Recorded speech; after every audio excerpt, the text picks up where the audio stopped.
তেলের ডিপোতে ইউক্রেনে হামলা যে হুঁশিয়ারি দিল রাশিয়া। আরো বিস্তারিত জানিয়ে দিব। তুরস্ক নয় ইসরায়েলকে তেল আবিবের জবাব দেবে ইরান।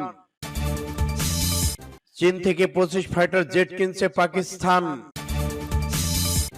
আরো জানিয়ে দেব, কাশ্মীর থেকে সব সেনা প্রত্যাহারের কথা ভাবছে ভারত। রাশিয়া থেকে আরো 33 আধুনিক যুদ্ধ বিমান কিনছে ভারত। আফগানিস্তান পাকিস্তান সীমান্ত বন্ধ, চলছে ভয়াবহ গোলাগুলি।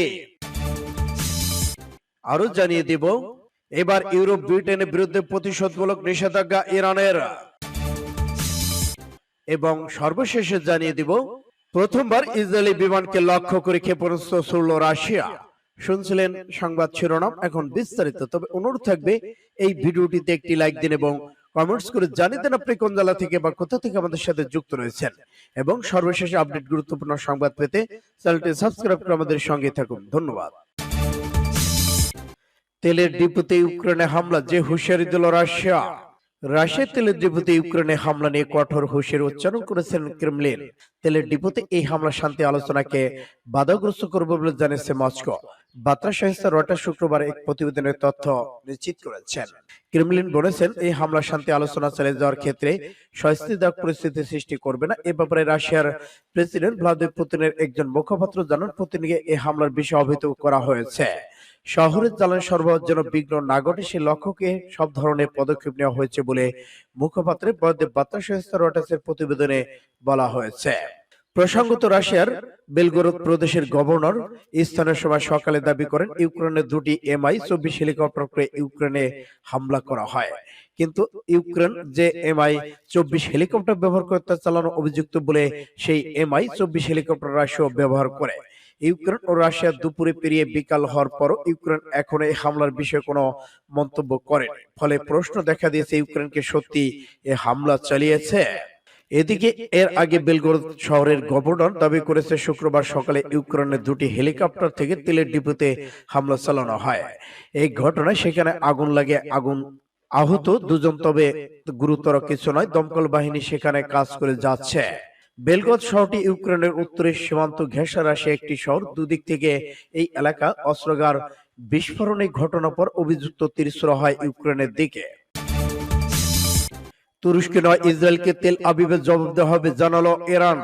ইরানের পররাষ্ট্রমন্ত্রী হোসেন আমির আব্দুল্লাহিয়ান বলেছেন, তাদের যখনই ইচ্ছা করছে তখনই ইসরায়েলকে তেল আবিবের জবাব দিয়েছে।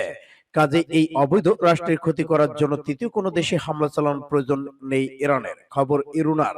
সিরিয়া সফররত ইরানের পররাষ্ট্রমন্ত্রী দামেস্কে শনিবার এক সংবাদ সম্মেলনে ইসরায়েলের সাম্প্রতিক এক দাবির জবাব দিতে গিয়ে কথা বলে। সম্প্রতি তেল আবিব দাবি করেছে, ইরান তুরস্ক সফরে যাওয়া ইসরায়েলি পর্যটকদের উপর হামলা চালানোর পরিকল্পনা করছে। এ সম্পর্কে আব্দুল্লাহিয়ান বলেছেন, অবৈধ ইসরায়েল সরকার সম্পূর্ণ কল্পনা প্রসূত দাবি করেছে, কারণ ইহুদিবাদীদের উপর হামলা চালানো দখলকৃত ভূখণ্ডের বাইরে যাওয়ার কোনো প্রয়োজন ইরানের নেই। তিনি বলেছেন, তেল আবিবের মোকাবেলায় তেহরানের ঘোষিত নীতি অবস্থান অত্যন্ত পরিষ্কার। তুরস্ক সফরকারী কয়েকজন ইহুদি পর্যটকদের কোনো গুরুত্ব ইরানের কাছে নেই। কাজেই তেল আবিব যে দাবি করেছে তার ভিন্ন কোনো উদ্দেশ্য রয়েছে। সূত্র আরব নিউজের। চীন থেকে 25 ফাইটার জেট কিনছে পাকিস্তান। বিমান বাহিনীর জন্য চীন থেকে কমপক্ষে 25টি J-10C ফাইটার জেট কিনছে পাকিস্তান। বুধবার সরকারের পক্ষ থেকে তথ্য নিশ্চিত করা হয়। পাকিস্তানের স্বরাষ্ট্রমন্ত্রী শেখ রশিদ রাওয়ালপিন্ডিতে অনুষ্ঠানে জানিয়েছে, 23 মার্চ চীনের তৈরি 25টি ফাইটার জেটের স্কোয়াড্রন দেশে আসছে। তিনি আরো বলেছেন, ভারতের রাফেল জেটের জবাব দিতে এসব চীনের ফাইটার জেট কেনা হচ্ছে। গেল বছর পাকিস্তানের চীনের যৌথ সমরা চীনের J-10C ফাইটার অংশ নিয়েছিল। তখন পাকিস্তানি কর্মকর্তাদের কাছ থেকে J-10C ফাইটার কেনার সুযোগ হয়। 7 ডিসেম্বর থেকে শুরু 20 দিনের এই যৌথ মহড়ায় চীন 10C fighter jet 11B jet কেজের 500 আগাম সতর্ক বিমান এবং Y-8 ইলেকট্রনিক্স যুদ্ধ বিমান পাঠিয়েছিল। আর পাকিস্তান থেকে অংশ নিয়েছিল জেট-17 এবং মিরাজ-3 ফাইটার জেট। পাকিস্তানের কাছে এখন যুক্তরাষ্ট্রের নির্মিত F-16 রয়েছে, যেগুলো রাফেলের সমকক্ষ বিবেচনা করা হয়। কিন্তু ফ্রান্স থেকে ভারত নতুন রাফেল কেনার পর থেকে পাকিস্তান সামরিক শক্তি বাড়াতে আরো আধুনিক ফাইটার জেট কেনার পরিকল্পনা করছে। প্রায় 5 বছর আগে ভারতের বিমান বাহিনীর সমর দক্ষতা বাড়াতে 59,000 কোটি রুপির বিনিময়ে 66টি রাফেল জেট কিনতে ফ্রান্সের সঙ্গে চুক্তি হয়। কাশ্মীর থেকে সব সেনা প্রত্যাহারের কথা ভাবছে ভারত। ভারত শাসিত কাশ্মীরের সীমান্ত এলাকা ছাড়া বাকি সব জায়গা থেকে সেনাবাহিনীকে পুরোপুরি সরিয়ে নেওয়ার একটি প্রস্তাব ভারত সরকারের সক্রিয় বিবেচনায় রয়েছে বলে জানা গেছে। ভারতীয় সংবাদ মাধ্যম দ্য ইন্ডিয়ান এক্সপ্রেস রিপোর্ট করেছে এই প্রস্তাব রূপায়ণের সিদ্ধান্ত প্রায় চূড়ান্ত হয়ে গেছে। তবে শেষ পর্যায়ে সর্বোচ্চ রাজনৈতিক স্তরে এই সিদ্ধান্ত নেওয়া হবে বলে জানিয়েছে ভারতীয় সেনা প্রতিরক্ষা মন্ত্রণালয়। জম্মু ও কাশ্মীর পুলিশের পক্ষ থেকে এখনো কোনো বিষয়ে আনুষ্ঠানিকভাবে কোনো মন্তব্য করা হয়নি। আবার ইন্ডিয়ান এক্সপ্রেস খবর অনুযায়ী কোনো বিবৃতি আসেনি। এই মুহূর্তে ভারত শাসিত কাশ্মীরে ভারতীয় সেনাবাহিনীর প্রায় 1,30,000 সদস্য রয়েছে, যার মধ্যে 80,000-এর মতো সেনা পাকিস্তানের সঙ্গে আন্তর্জাতিক সীমান্ত নিয়ন্ত্রণ রেখা বরাবর মোতায়েন করা হচ্ছে। বাকি 50,000 সেনা মোতায়েনে রয়েছে জম্মু কাশ্মীরে অভ্যন্তরে হিন্টারল্যান্ডে, যারা মূলত কাশ্মীর উপত্যকা জম্মু কাউন্টার এজেন্সি সন্ত্রাসবাদ দমনের কাজে নিয়োজিত। ভারত স্বরাষ্ট্র মন্ত্রণালয়ের একটি সূত্র ইন্ডিয়ান এক্সপ্রেস পত্রিকাকে জানিয়েছে 2019 সালে 5 আগস্ট সংবিধান 370 দ্বারা বিলুপ্ত করার পর জম্মু কাশ্মীরের সার্বিক সহযোগিতার মাত্রা অনেকটা কমে গেছে।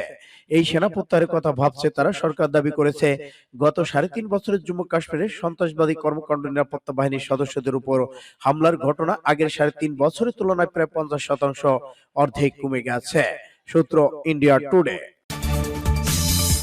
রাশিয়া থেকে আরো 33 অত্যাধুনিক যুদ্ধ বিমান কিনছে ভারত। চীনের সঙ্গে উত্তপ্ত পরিস্থিতির মধ্যে 33টি আধুনিক যুদ্ধ বিমান কেনার প্রস্তুত অনুমতি দিয়েছে ভারতের কেন্দ্রীয় সরকার। রাশিয়ার কাছ থেকে 12টি সুখোই Su-30 স্ক্যান আই এবং 21টি মিগ-29 যুদ্ধ বিমান কিনছে ভারত। এছাড়া ভারতের হাতে থাকা 59টি মিগ-29 যুদ্ধ বিমান আরো উন্নত করা হচ্ছে। এই পুরো প্রকল্পে দেশটি খরচ করেছে প্রায় 18,148 কোটি রুপি। জানা গেছে ভারতীয় বিমান ও নৌবাহিনীর 248টি এয়ার মিসাইল কেনার সহ ছাড়পত্র দিয়েছে দেশটির প্রতিরক্ষা মন্ত্রণালয়। পাশাপাশি ডিফেন্স রিসার্চ অ্যান্ড ডেভেলপমেন্ট অর্গানাইজেশনকে নতুন স্কুস মিসাইল 1000 কিলোমিটার দূরে হামলা করতে সক্ষম তৈরি ছাড়পত্র দেওয়া হয়। সম্প্রতি লাদাখ সীমান্তে চীনের সঙ্গে সংঘর্ষের পর অত্যাধুনিক 33টি যুদ্ধ বিমান কেনার প্রস্তাব ভারতীয় বিমান বাহিনীর। 2016 সালে 36টি রাফেল যুদ্ধবিমান কেনার চুক্তি স্বাক্ষরের পর দ্বিতীয় পর্যায়ে 33টি যুদ্ধবিমান কিনতে প্রস্তুত রয়েছে ভারত। সূত্র নিউজ 18। আফগানিস্তান পাকিস্তান সীমান্ত বন্ধ, চলছে গোলাগুলি। আফগানিস্তানের সঙ্গে পাকিস্তানের প্রধান বর্ডার ক্রসিং বন্ধ করে দেওয়া হয়েছে গত সোমবার। উভয় দেশের কর্মকর্তারা এই কথা জানিয়েছেন, তবে স্থানীয়রা বলেছেন ওই এলাকার গুলির শব্দ এখনো শোনা যাচ্ছে। বার্তা সংস্থা রয়টার্স এই খবর দিয়ে বলেছে এই সীমান্ত ক্রসিং এর নাম তোরখাম। পাকিস্তান নাকি আফগান কর্তৃপক্ষ বন্ধ করেছে তা পরিষ্কার ভাবে বলা যায়নি। এই ক্রসিং পয়েন্টটি খাইবার পাশের কাছে। এখানে উল্লেখ্য, আফগান সীমান্তে তালেবান ও পাকিস্তানের মধ্যে সম্প্রতি রক্তক্ষয়ী সংঘর্ষ ঘটছে। এরপরে এই সীমান্ত বন্ধ করে দেওয়া হয়। আফগানিস্তানের নাঙ্গারা প্রদেশের এক পুলিশ কর্মকর্তা বলেছেন এ বিষয়ে তারপরে বিস্তারিত জানাবেন। তবে মিডিয়ার রিপোর্টে বলা হয়েছে কোনো কারণ না জানিয়ে রোববার সন্ধ্যায় বন্ধ করে দেওয়া হয়েছে এই সীমান্ত। পাকিস্তানি সেনাবাহিনী, পুলিশ ও সরকারের মুখপাত্র কেউ এ বিষয়ে মন্তব্য করেনি। তবে পাকিস্তানের দুজন নিরাপত্তা কর্মকর্তা নিশ্চিত করেছেন যে বর্ডার বন্ধ করে দেওয়া হয়েছে। সেখানে অনেকক্ষণ ধরে চলছে গোলাগুলি। ভূমিদ্বার পরিবেষ্টিত আফগানিস্তান পাকিস্তানের মধ্যে সফরকারী ও পণ্য আনা নেওয়ার প্রধান ট্রানজিট পয়েন্ট হিসেবে ব্যবহার করে তোরখাম সীমান্ত পয়েন্ট। পাকিস্তান লেফটেন্যান্ট কোয়ার্টারের একজন বাসিন্দা মোহাম্মদ আলী শিওনাই বলেছেন রোববার দিন শেষে সীমান্ত বন্ধ করে দেওয়া হয়। সোমবার সকালে গুলি বিনিময় হয়। তিনি বলেন সকালে আমরা গুলির শব্দ শুনে উদ্বিগ্ন হয়ে পড়েছে। এবার ইউরোপ ব্রিটেনের বিরুদ্ধে প্রতিশোধমূলক নিষেধাজ্ঞা ইরানের। ইউরোপীয় ইউনিয়ন ব্রিটেনের বেশ কিছু প্রতিষ্ঠান ব্যক্তির বিরুদ্ধে প্রতিশোধমূলক নিষেধাজ্ঞা আরোপ করেছে ইরান।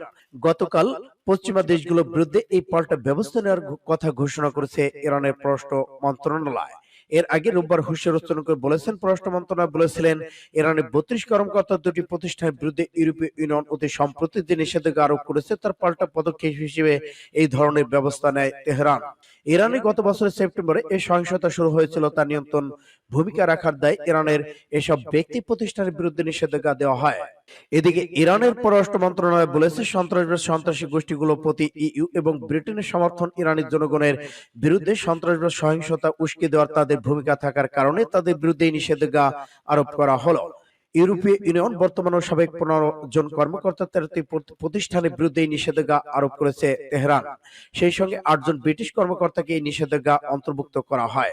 সূত্র আরব নিউজের। প্রথমবার ইসরায়েলি বিমানকে লক্ষ্য করে ক্ষেপণাস্ত্র ছুড়ল রাশিয়া। ইহুদিবাদী ইসরায়েলের জঙ্গি বিমানকে লক্ষ্য করে রাশিয়ার সামরিক বাহিনী অত্যাধুনিক S-300 ক্ষেপণাস্ত্র প্রতিরক্ষা ব্যবস্থা থেকে প্রথমবারের মতো ক্ষেপণাস্ত্র ছুড়েছে। এই ঘটনাকে ইসরায়েল দখলদার সরকারের প্রতি মস্কোর দৃষ্টিভঙ্গি বড় ধরনের পরিবর্তনের ইঙ্গিত দিচ্ছে বলে মনে করা হচ্ছে। খবর সিরিয়ার রাষ্ট্রীয় বার্তা সংস্থা ছানারা। ইসরায়েল চ্যানেল 30 টেলিভিশনে জানিয়েছে, গত শুক্রবার রাতে নজিরবিহীন এই ঘটনা ঘটেছে যখন ইসরায়েলের সামরিক বিমান হামা প্রদেশের মাসিয়াব শহরের কাছে বেশ কয়েকটি জায়গায় ক্ষেপণাস্ত্র হামলা চালায়। একটি সামরিক সূত্রের বরাত দিয়ে সানা জানিয়েছে, ইহুদিবাদী ইসরায়েল বিমান থেকে মধ্য অঞ্চলে বেশ কয়েকটি জায়গায় ক্ষেপণাস্ত্র হামলা চালানো হয় এবং সিরিয়ার বিমান বাহিনী বেশিরভাগ ক্ষেপণাস্ত্র ভূপাতিত করে।